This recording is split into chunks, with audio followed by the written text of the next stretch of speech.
صباح الخير. عايزة أتكلم النهاردة على بركات القيامة.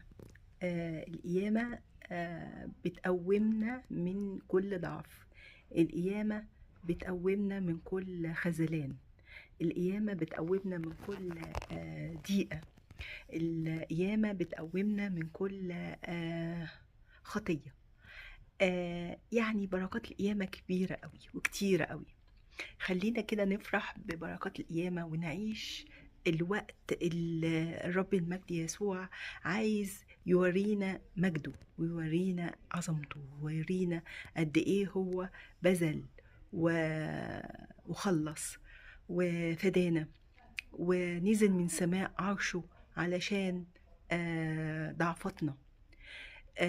شاف ان العالم مليان ضعفات.